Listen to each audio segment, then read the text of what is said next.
Good evening and welcome to the news. In the headlines tonight, President Jammeh formally inaugurates the 2008 legislative session of the National Assembly, outlining his government sectoral programs for the year. National Assembly speakers and parliamentarians from 4 West African countries called on the Gambian leader, who underlined the need for integration as a step towards attaining development. An imminent showdown between the opposition and government looms over Zimbabwe ahead of Saturday's parliamentary poll, and clashes between government troops and shared militants resume in 2 cities near Baghdad as the security situation in Iraq further deteriorates. Those are the headlines. Now the news in detail. I am Lamin Manga. Thank you for joining us. The President, His Excellency Dr. Alhaji Yahya Jammeh, has emphasized his administration's resolve to improve on the socio-economic advancement of the country.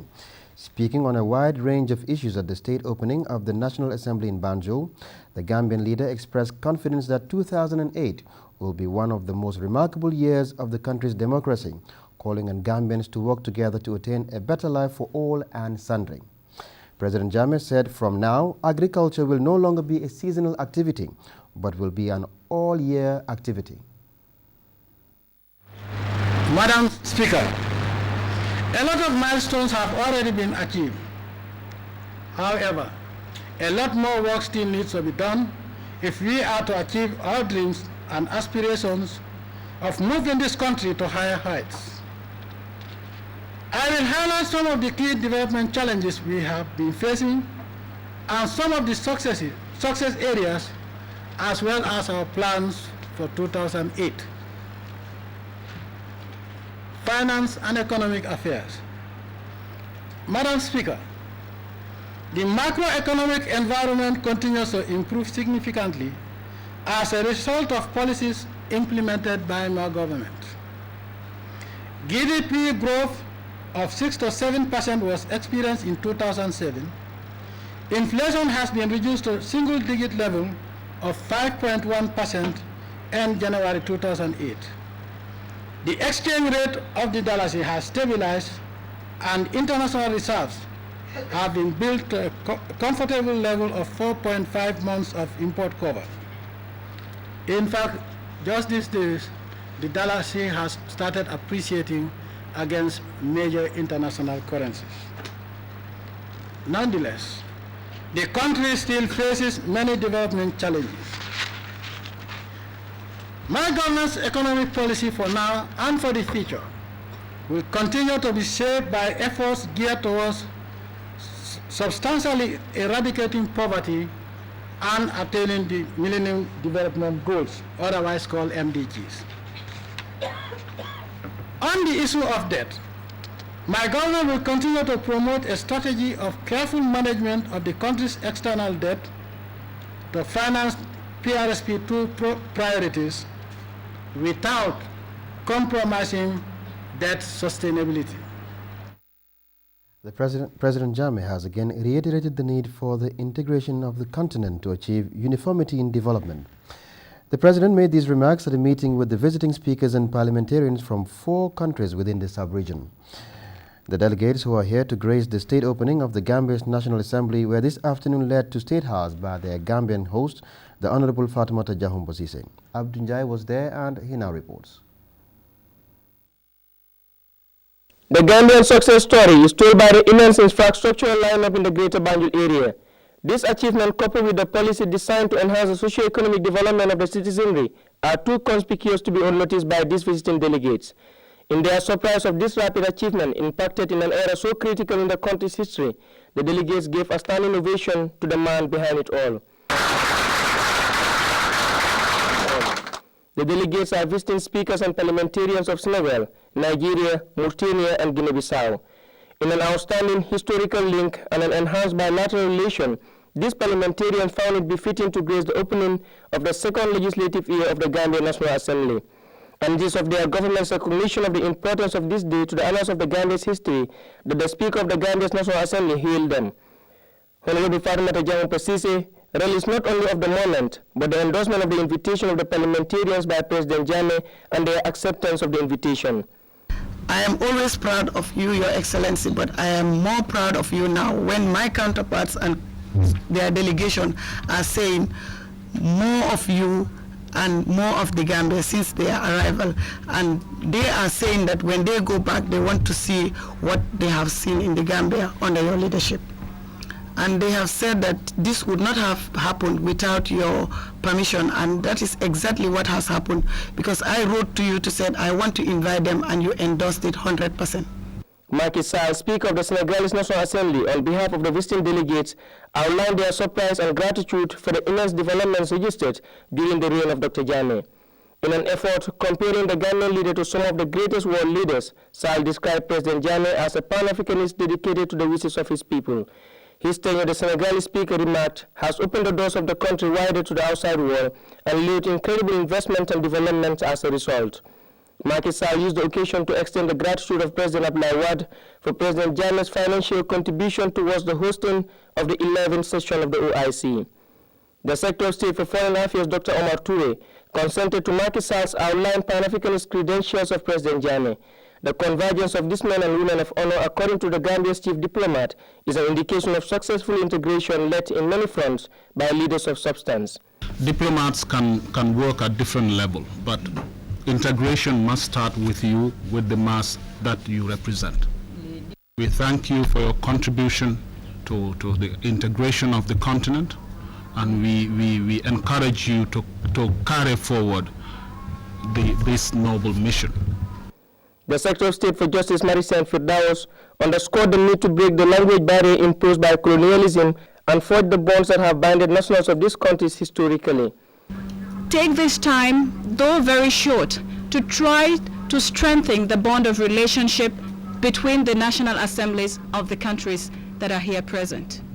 In a buoyant voice reminiscing the past glories of the African continent, the Ghanaian leader urged the parliamentarians to have a clear approach to integration.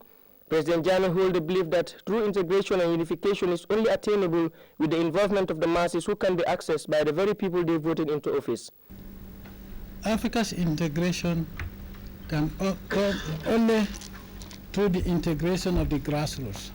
And the grassroots cannot be integrated without legislation. Legislation cannot be passed without your full participation.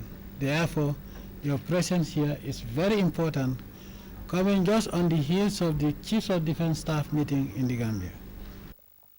A legislative body, the National Assembly's contribution to nation building and maintenance of a strong cohesion in society is pivotal and important component indispensable to the smooth operation of any government. President Jammeh told the parliamentarians that the status they hold and how it is used is key to the success of the people. No country or no government or head of state can deliver without the full support of the National Assembly of his country. In fact, without the support of the National Assembly, no democratically elected government would function. As heads of state, we formulate our vision, our dreams and objectives of development, but you, the National Assembly, legalize our aspirations by putting it into law. The developments impacted by his government, President Jammeh said, is as a result of a committed and hard-working population. No country can develop without peace and stability, and there cannot be peace and stability without the rule of law. And there cannot be rule of law if the National Assembly doesn't promote them. He again criticized the injustices meted out to the continent and its people and urged the African nations to look forward within themselves for development and do away with dependency. You will be surprised to know that less than 1% of what we see came from the West, was financed by the West. Well, since I came to power, I made it very clear that the Almighty Allah is the donor and the guarantor of Gambia's development. And since then, the Almighty Allah has opened a lot of doors for the Gambia by giving us good friends who are development-oriented and love development in Africa without preconditions. It is the vision and aspiration of this leader the visiting parliamentarians are eager to hear as he tables his government's plans and achievements for the past 13 years. Abdinjai, GRTS. The Vice President, Her Excellency Dr. Aissatou Sedi, today received in her office the Speaker of the National Assembly of Senegal, Honorable Macky Sall, who is in the country to attend the state opening of the 2008 legislative session. In a separate engagement, the Vice President also extended condolences to the family. But not only that, blood relations. We are one and the same. You talked about Nyoro, you know, the guy from Nyoro. And I'm sure we also have some people in Banjul here whose roots are from that end, you know. So it's one and the same. So really we are doing it for ourselves. And like I think previous speakers have said, if the governments don't quickly integrate, I think the people have already integrated. Yeah, so therefore governments need to build the bridges and follow the wishes of the people. The Speaker of the National Assembly of Senegal, Honorable Macky Sall, in an interview with GRTS, said his visit to the Vice President's office was meant to salute and recognize the leadership role played by his former colleague, Vice President Jai Seydi. Honorable Macky Sall recalled the cordial relations he had with the Gambian Vice President during his tenure as Prime Minister of Senegal under the leadership of the two heads of state. It was a good meeting with also all the members of his staff and member of government, just to see how to improve and to develop again the relation between the two countries through the joint committee between the two countries. In a separate engagement, the Vice President, Dr. Aïssatou Ndiaye Seydi, on behalf of President Jammeh, led a high-powered government delegation to extend condolences to the family of the former director of NIA and the ex-Gambian High Commissioner to the Republic of Nigeria, Pa Mamadou Jallow, who passed away Thursday morning at the Royal Victoria Teaching Hospital after a brief illness. The delegation included Secretaries of State, senior government officials including security and service chiefs, the Imam Ratib of Banjul and other religious leaders.